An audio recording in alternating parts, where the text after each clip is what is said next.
And honestly, there are steps that are required for you to grow in maturity when you're communicating in relationships, especially in marriage.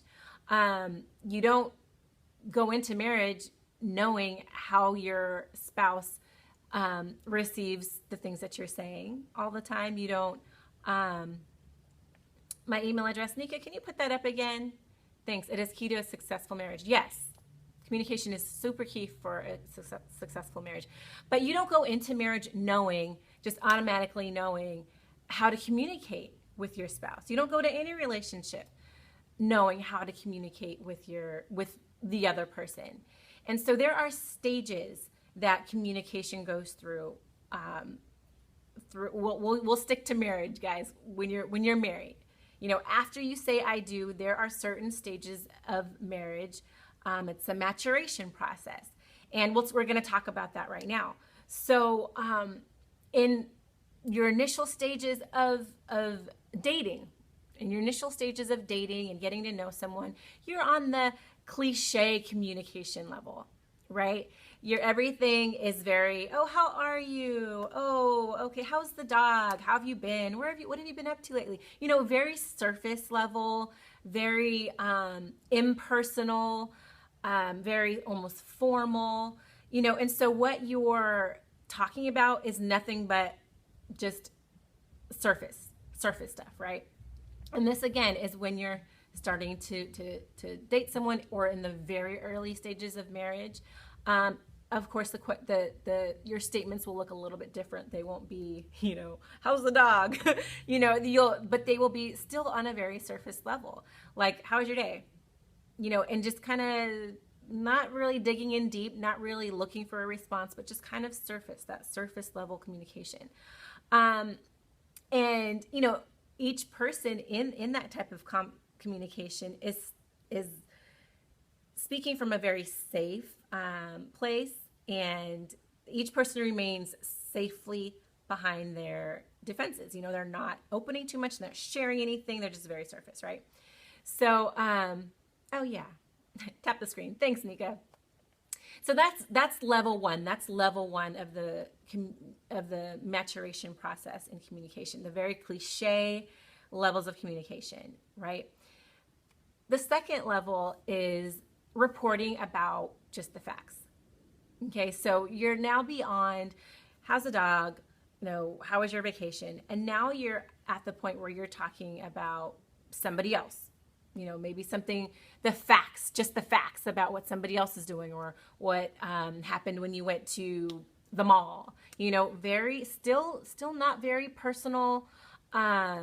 You're just kind of talking about maybe what somebody else said, or a conversation you overheard, or an experience that you had, but you're not sharing emotionally. You're not sharing your ideas. You're not sharing any judgments, how you feel about what you've experienced, how you feel about what you're talking about. You're just giving the facts, the date, the time, when, where, how. That's it, right? So that is that's the next step after cliche communication. You're just giving the facts. You're just, reporting. You're kind of like a reporter. You don't give your opinion, you don't insert any opinion. And you'll notice a lot of reporters, they don't give any opinions. They just tell you what's going on. That's their job. So that's where you are at stage 2, at level 2 of communication. You're just kind of talking about what happened, and that's it. You're not inserting any of your opinion.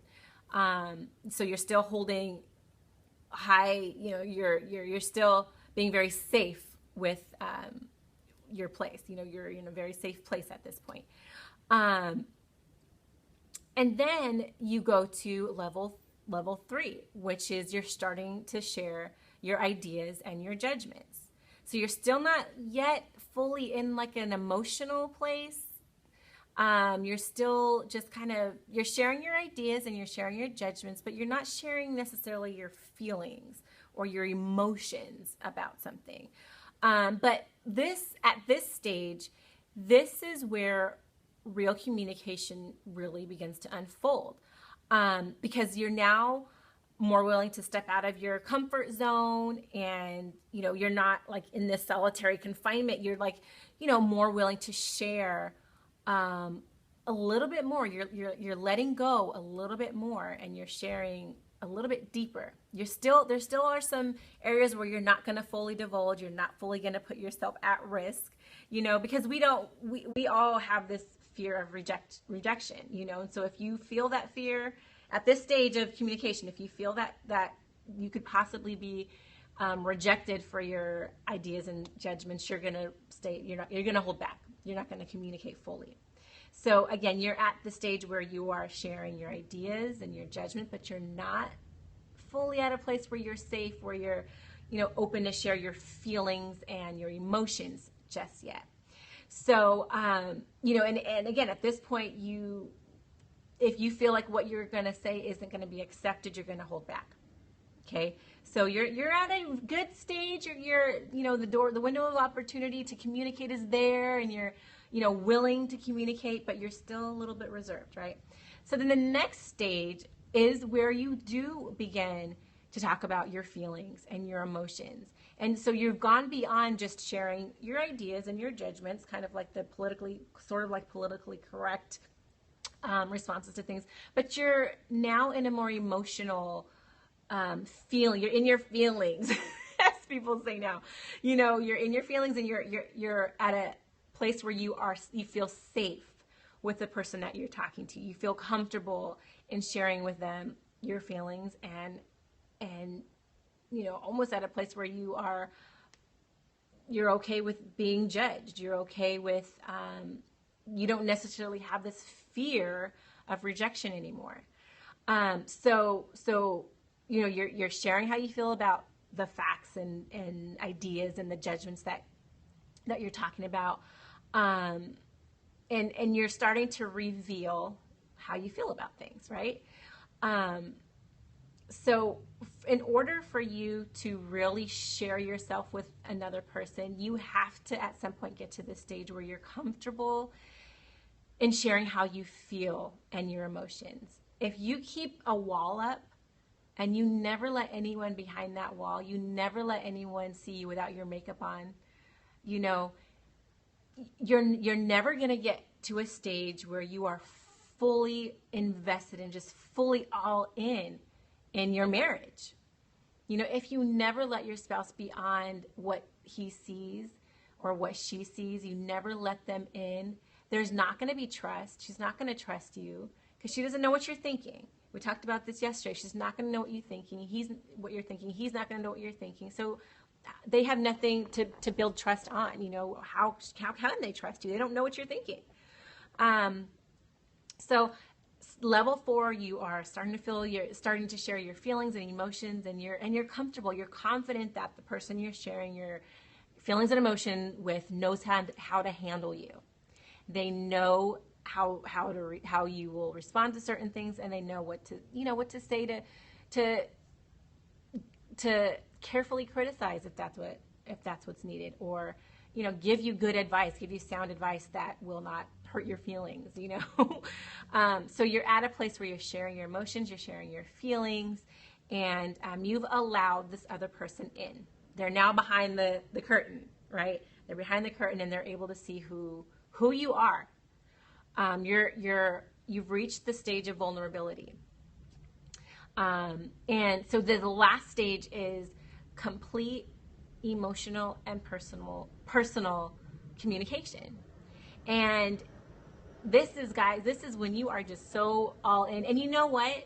This is a stage where you may reach it at some point, but you will be it's an ongoing thing. It's an ongoing thing. It's not like riding a bike where you learn to ride a bike and, you can ride a bike forever. This stage where you are just completely open emotionally and personally, you have to work at this. If you are not intentionally making an effort on a daily basis, you guys, to communicate deeply on this level, then you can take 2 steps back. You might end up taking 2 steps forward and 3 steps back, is what I meant. So this stage, it's just so important that you are making sure to feed this stage or this level of communication continuously. Those earlier stages of communication, I mean, you do those just with your coworkers. You do the cliche communication with your coworkers. You do all of that sort of. It doesn't take anything. It doesn't take any effort for you to ask somebody how their day was and keep it moving, keep going. It doesn't take effort to do any of those things. But when you get to levels 4 and 5, where you're sharing your feelings and your emotions and you're vulnerable, that's real marriage. That's what marriage is about. That's the deep love that we talk about and we want in marriage. All those fairy tales and all those movies that you see where the married couple is just so deeply in love and there's waves crashing and music, all of that comes from this super deep level of communication, being open, sharing your feelings and your emotions, and being vulnerable, you guys. Being vulnerable. When you're at a point of vulnerability, and your husband or your wife comes alongside you and kind of catches you in those moments of vulnerability, it feels so good to know that, gosh, I'm vulnerable, but he's cool with it. I'm being vulnerable, and he's cool with all of my insecurities and all of my, whatnots. It's such a great place to be in marriage, in relationship, when you have that. But you can't have that if you're not willing to share your feelings, share your emotions, and be vulnerable, you guys. So, I mean, I want the waves crashing deep love. Yeah, you guys, it's amazing. And it's so much more, it just creates so much of a deeper level of intimacy in your relationship when you have that waves crashing kind of love. Waves crashing, music in the sound, your soundtrack in the background. All of that, again, you cannot have that unless you have a super deep level of communication with your husband where you're being vulnerable, you guys, and sharing everything. And sharing, if you're not willing to share everything, then you don't want a marriage that is on that deep intimate level. So again, like all relationships, they have to be based on absolute openness and honesty, you guys. Honesty is key. Being open and honest, which is equivalent to being vulnerable, is super important. And, it is difficult to achieve, you guys, because there are so many things that we are scared to share, even with our spouses. There are things that we did before we got married that we don't want anybody to know. Correct. You want a trophy and nothing more without communication. Yeah. Trophies aren't given, they're earned. You can't have a trophy marriage if you don't earn it. That's why the Lakers don't have a championship, because they didn't earn it last year. Anyways, I don't know. I have basketball in my mind because of Jonathan, my husband. But yeah, being open and honest, you guys, there's no quick and easy way to reach that waves crashing, music in the background, feeling of love in your marriage if you're not willing to be open and honest. But like I said, there are things that we don't always like to share. There are things that we've done, people that we've dated, things that we've said prior to being married that we don't always want our spouses to know, because it makes you wonder, gosh, are they going to have second thoughts about marrying me? Or are they going to have second thoughts about why they married me? You know what I mean? Are they going to wonder if I'm really the person that they thought they married? So you start to have those second thoughts and those hesitations about being open and honest.